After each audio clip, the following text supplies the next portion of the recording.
आज राज्यसभा में ये पेपर लीक बिल के ऊपर चर्चा के दौरान एक बहुत दुर्भाग्यपूर्ण स्थिति उत्पन्न हुई कि नेता प्रतिपक्ष माननीय खड़गे जी ने गृह मंत्री जी के लिए बहुत आपत्तिजनक भाषा का प्रयोग किया।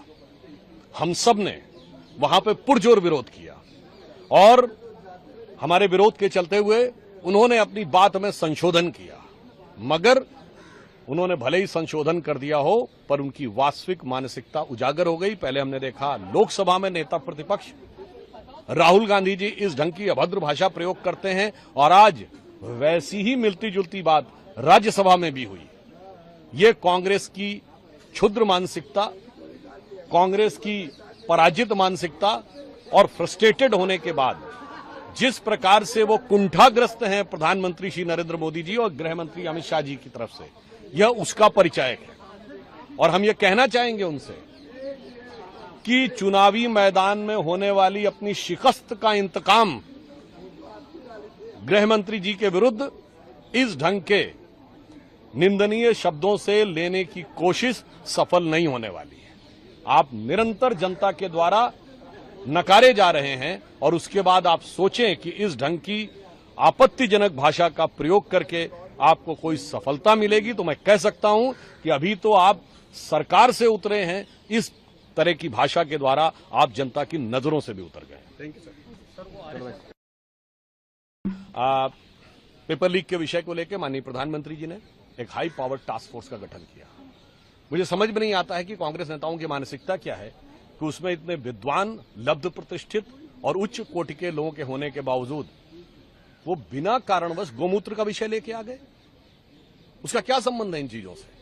यह दर्शाता है कि सिर्फ भारतीय संस्कृति और हिंदू धर्म के प्रति जो वो नकारात्मकता फैलाना चाहते हैं। तो मैं कांग्रेस के नेताओं से भी बताना चाहता हूं कि आपने जो बोला है वो याद करिए।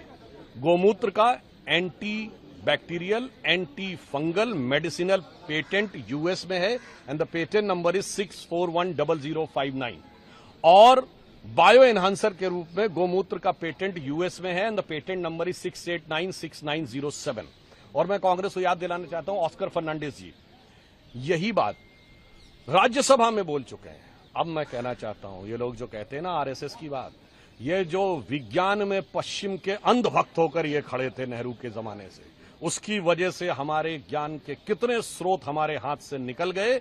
अगर उस समय मैकाले और मार्क्स का गोबर इनके दिमाग में न भरा होता और संघ के संस्कार होते तो हल्दी का पेटेंट, नीम का पेटेंट और तुलसी का पेटेंट, जो सब पूजा में प्रयोग होने वाली चीजें, इसके लिए हमें अमेरिका में जाकर लड़ाई नहीं लड़नी पड़ती। मगर क्या करें, इसीलिए मैं कह रहा हूं।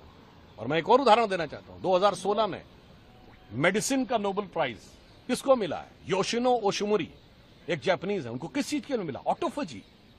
यानी अगर आप उपवास रखते हैं तो शरीर में क्या सकारात्मक परिवर्तन होते हैं।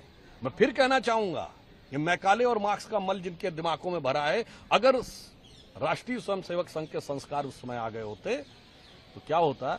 ये उपवास हम रखते हैं 9 दिन के नवरात्रों में और नोबेल प्राइज भी है बाहर वाले ले जाते हैं। ये नोबेल प्राइज हमें 50-60 साल पहले मिल गया होगा। इसलिए मैं कहना चाहूंगा उनको शिक्षा में आत्मावलोकन करना चाहिए। भारतीयता से वो बहुत दूर थे और इस हकीकत को उन्हें स्वीकार करना